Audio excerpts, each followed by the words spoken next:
Pues sí, el músico y escritor argentino Pablo Cranz va a presentar el próximo domingo 24 de abril en el Café El Sur, aquí en París, su último disco Vivo en mi cabeza, pero con vista al universo.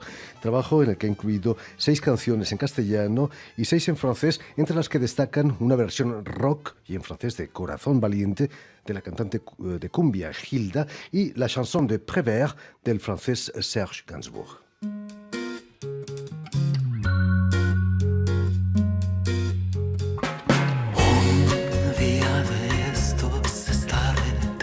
Otra vez, pero no será hoy ni mañana. Un día de estos volveré a llorar por vos, pero no será igual, ya nunca será igual, ya nunca más dejaré los días pasar preguntándome cuándo volverás. Y para hablarnos de este disco y de su trayectoria como cantante, como guitarrista y como escritor, Pablo Cranz ha sido tan amable de venir a nuestros estudios. Buenas tardes, Pablo. ¿Cómo estás? Y sobre todo, muchísimas gracias por haber aceptado nuestra invitación. Muchísimas gracias a ustedes. Una vez más, hecho. Hacía años que no venías. Sí, he venido creo 2 veces. Un par de veces. Cuando viví aquí en París. Permíteme, Pablo, que explique antes que nada que has nacido en Buenos Aires en 1970, pero me gustaría que nos contases si es cierto que tu primer grupo de rock lo fundas con solo 9 años y encima lo bautizas como Crisis. En efecto, estaba con un amigo, mi mejor amigo de la época, comenzamos como un juego, a decir que teníamos un grupo de rock y empezamos a componer canciones. No sabíamos tocar la guitarra ni hacer nada, no sabíamos hacer acordes, pero escribíamos letras, cada uno se ponía en un rincón separado de la habitación y escribía una letra. Y así yo escribí la primera letra de mi vida, que fue un tango, que se llamó Julia, y la única parte que recuerdo decía: Julia, ¿por qué me dejaste y me diste esta puntada tan certera al corazón? Obviamente yo no tenía la menor idea ni de qué significaba dejar a alguien, ni qué era una puntada, ni certera, ni el corazón, pero qué sé yo, de tanto escuchar canciones, aunque sea de refilón, y escuchar, bueno, en Buenos Aires uno está sumergido en medio del tango, de alguna manera, en la radio, en donde sea, puede llegar a escucharlo, se formaron esas frases en mi cabeza. Y bueno, y grabamos las canciones en un cassette, así tocadas, cada uno cantaba y tocaba la guitarra sin hacer acordes porque no sabíamos hacerlos, y luego torturábamos a nuestros parientes haciéndolos escuchar nuestras barrabasadas musicales. ¿Existía esa Julia? ¿Era una amiga tuya? Creo que Julia era una mujer que me cuidaba cuando yo volvía del colegio y mis padres todavía estaban en el trabajo. Emocionada seguramente cuando escucho la canción, ¿no? Creo que nunca la escuchó, no. Quizás mejor, quizás. Lo más difícil, me imagino, de tener un grupo a esa edad es ensayar, ¿no? Es que no ensayábamos, ¿no? Solo componíamos la canción, la grabábamos y seguíamos jugando a otra cosa. Y después otro día decíamos, bueno, vamos a hacer otro disco. He leído que empiezas a escribir también muy pronto por culpa del insomnio, ¿es cierto eso? Claro, hoy en día, desde que terminé el colegio, o sea, hace ya más de 20 y tantos años, siempre me acuesto entre las 4 y las 5 de la mañana y me despierto cerca del mediodía. Y no sé, supongo que hay gente como yo que ha nacido para ese ritmo de vida, no lo puedo explicar de otra manera. En todo caso, yo ya de pequeño, cuando tenía 5 o 6 años, era incapaz de dormirme antes de las 2 de la mañana. Pero mis padres me obligaban a acostarme a las 10 o a las 11. Entonces, durante todas esas horas, yo me decía, bueno, ¿y ahora qué hago? Hay que dormirse. ¿Y cómo se hace para dormirse? ¿Cómo hago para dejar de pensar y de pronto empezar a soñar? Entonces llegué a la conclusión de que lo que tenía que hacer era acordarme los sueños de la noche anterior y contármelos, y en algún momento el sueño volvería a funcionar. Pero no pasaba. Entonces se acababa el sueño que recordaba, empezaba a inventar más aventuras, y me pasaba así horas acostado en la cama, en general tapado, incluso con la cabeza, esperando dormirme. Y me levantaba a las 7 de la mañana y de todos modos al día siguiente seguía sin poder dormirme. Entonces sí, le debo al insomnio mi capacidad de inventar historias. Pablo Crans, vas a estudiar en una institución, una escuela francesa ahí en Buenos Aires. ¿Qué te ha aportado eso de estudiar en francés, de aprender el francés perfectamente en la escuela? Y los idiomas son puertas hacia otros mundos, hacia otros universos, otras culturas, otras mentalidades. La verdad es que le estoy muy agradecido a mi padre, que francófilo, existencialista, ingeniero nuclear, al que se le ocurrió enviarme a ese colegio, y le estoy muy agradecido también al colegio porque desde entonces, bueno, el hecho de, por ejemplo, que esté acá, que haya sacado discos en francés, que cante hoy en día en francés, he sacado libros en francés, y además he conocido, bueno, he vivido en París durante 6 años, he estudiado en la Sorbona también letras, me ha abierto miles de puertas y no sé, o sea, para mí yo aprendí el francés un poco como un juego. O sea, a los 5 años había que hacer un dibujito y y copiar unas letras y pronunciar unos sonidos. Después de unos años entendí que había aprendido francés. ¿Escuchabas música francesa entonces o no? Sí, en esa época no tanto, un poco, pero Brassens o Brel, que mi padre tenía algo, Edith Piaf, que mi padre tenía algunos discos. Ya más tarde, cuando tuve 13, 14 años, en el colegio, como había bastantes franceses, empezaron a circular muchos discos, bueno, por ejemplo, había escuchado a Gainsbourg, que todavía no se conocía para nada en Argentina, porque el padre de un amigo tenía algunos vinilos, escuché a Renaud, del que soy muy fanático, escuché incluso el punk rock francés, que en esa época se llamaba el rock alternatif, o sea, cosas como Berrurier Noir o La Souris de Glanguet. Siempre tuve mucha cercanía con eso y también con la historieta, la BD francesa. En el 2002, como nos decías, vienes aquí a París. ¿Cómo fueron esos años parisinos? ¿Hubo una cierta decepción de la imagen que te habías forjado de París ahí en Buenos Aires? Yo ya había venido a París 3 veces, una vez siempre de vacaciones, una vez cuando tenía 10 años, otra vez cuando tenía 14 y otra vez cuando tenía 25. Y ya cuando tenía 25 me había decepcionado un poco.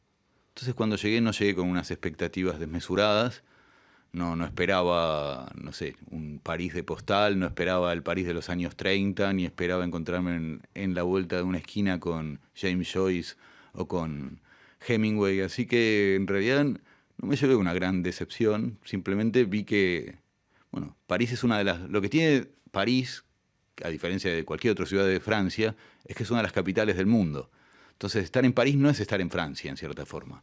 Uno se encuentra con gente de todas las culturas, con libros de todas las culturas, gente de todos los países buscando hacer cosas. Es una puerta hacia el mundo.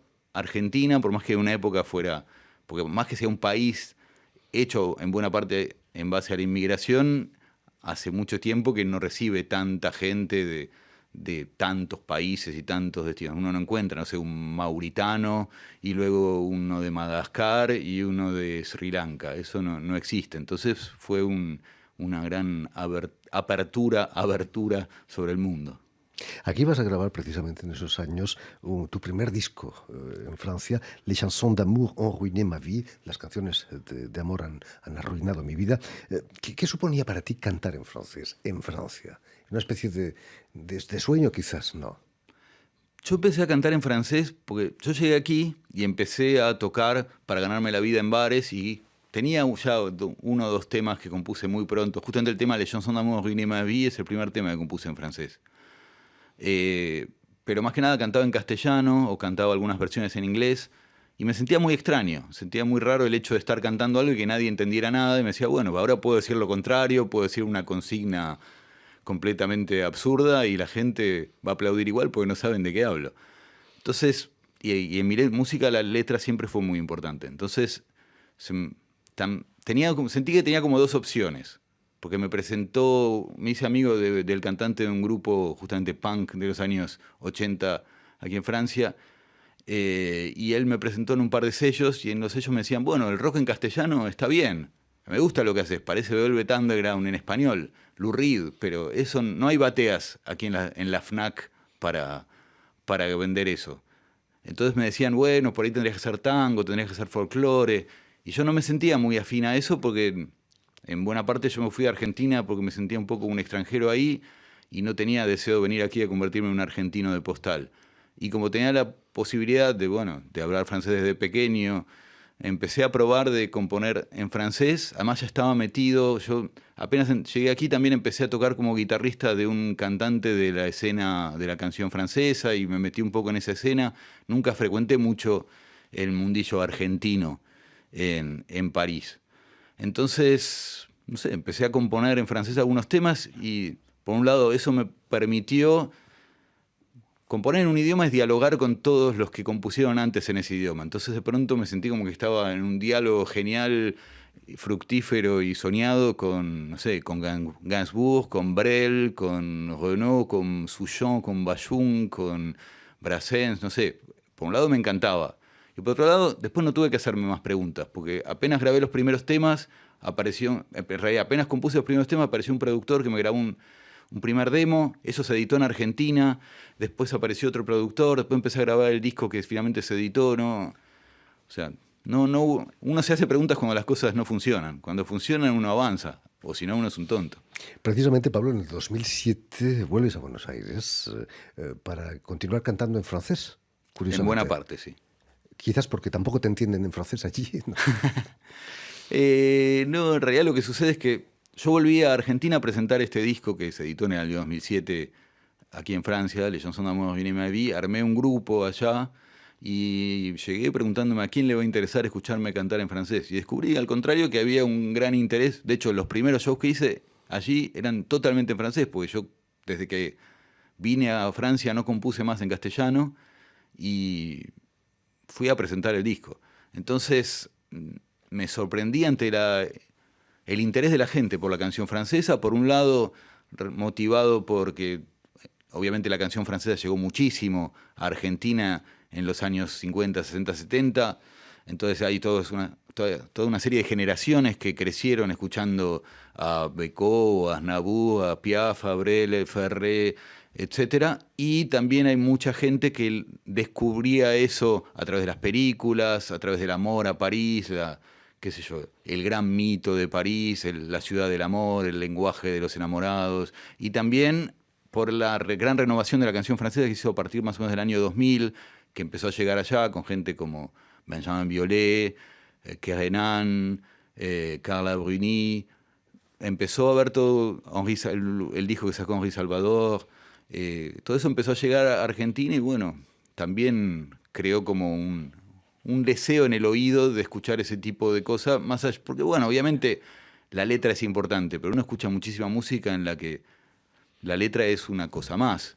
Entonces, de todos modos, muy pronto empecé a volver a componer en castellano y hoy en día canto mitad en castellano, mitad en francés, pues si no me sentiría un extraterrestre, estando en mi propio país y que nadie entienda una palabra de lo que digo. Entonces la cuestión para mí por ahora es tener ese equilibrio entre, bueno, mi idioma natal, el idioma en el que crecí, el idioma de la gente que me rodea y las cosas que obviamente quiero decir y que quiero que me entiendan, y también mi amor por la canción francesa. Precisamente volviendo a tu disco que acabas de editar ahí en Argentina y que vas a presentar aquí en París, Vivo en mi cabeza pero con vistas al universo, tiene un aire optimista, ¿no?, en relación a otros discos tuyos mucho más existenciales quizás. ¿Qué ha pasado desde entonces? Puede ser, no lo había pensado en esos términos, pero puede que tengas razón, sí. Yo qué sé, yo creo que he madurado, creo que he logrado una especie de, no sé, de aprendizaje o de pseudo pequeña sabiduría o algo que me hace disfrutar más de la vida y creo que eso debe estar ahí presente. También la Argentina es un país muy rockero, entonces creo que hay mucho de ese frenesí de músicas como el rockabilly o el surf, la música country que se meten en las canciones y que le dan también ese aire optimista. No sé, no me parece a mí que para ser profundo hay como un gran mito de que ser amargado, de hablar siempre diciendo qué triste que es todo, qué porquería, es más profundo que decir qué alegría. Y no, bueno, es lo mismo. Es igual de profundo decir estoy triste que estoy contento. Es una pantomima de profundidad de imaginarse que uno tiene que estar siempre deprimido. Tampoco uno tiene, si uno está, no sé, también la depresión o los malos momentos forman parte de la vida. Tampoco uno tiene que negar eso diciendo, no, siempre pensar en... Tampoco la actitud por ahí esa de las zapatillas norteamericanas de siempre ser positivo. Bueno, uno también también tiene aspectos negativos la vida, pero no hay que centrarse en eso todo el tiempo. Pablo, cierras el disco con la chanson de Prévert, una canción de Gainsbourg, Serge Gainsbourg. Tienes como Gainsbourg dos facetas, el Pablo Jekyll y Mr. Hyde, quizás. No, me parece que Eres no. único. No, tampoco soy único. Creo que contengo, debe ser como todos los habitantes de este universo, al menos todos los humanos, miles de personas en mi interior que van desfilando, peleándose entre sí, diciendo soy yo, no, haceme lugar, no me olviden a mí. Pero no creo tener así una dicotomía, una contradicción profunda que me defina como la que tenía o decía tener en su canción Gainsbourg. ¿Qué tienes de Gainsbourg? ¿Qué es lo que admiras en este cantante que desapareció hacía unos años?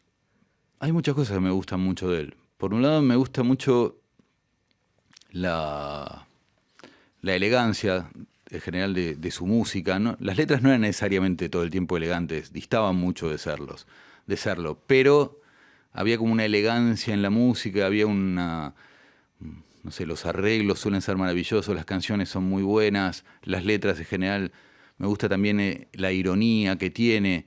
Me gusta también el hecho de que haya pasado por tantos estilos musicales a lo largo de su carrera.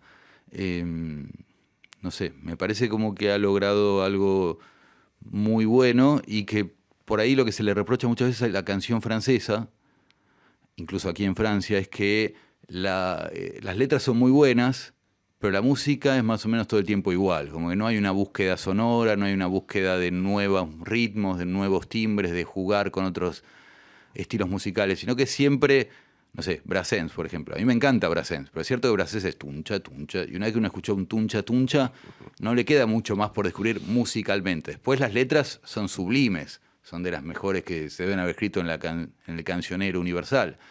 Pero Gainsbourg me parece que justamente casi desde sus comienzos, más allá de que en un comienzo estaba más cerca de lo que sería la canción francesa tradicional, logró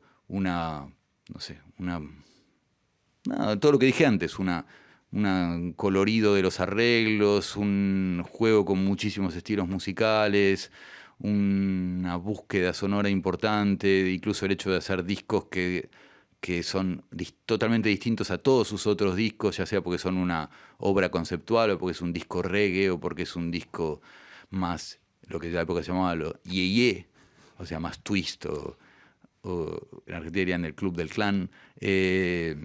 No sé, todo eso y además, bueno, en cierta forma yo he leído varias veces que él sería como un continuador en cierta forma de Boris Vian, por las pocas canciones que llegó a grabar Boris Vian, pero del estilo de la ironía y también un cierto estilo de canto más bien susurrado y que a mí me gusta mucho.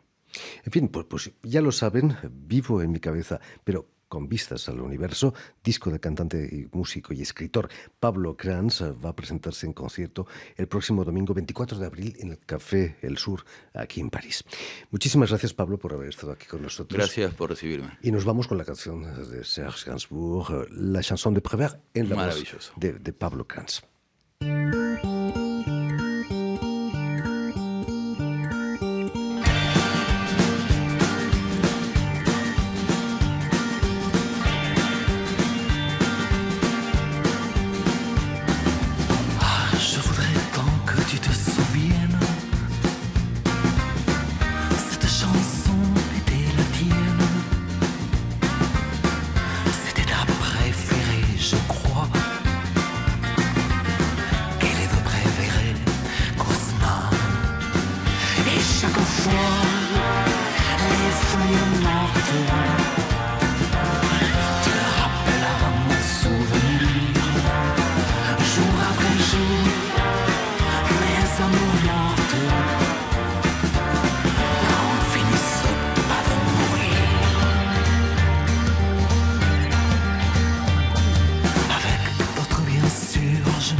Chaque fois, les fois folie morte te rappelle mon souvenir. Jour après jour, les amours mortes n'en finissent pas de mourir.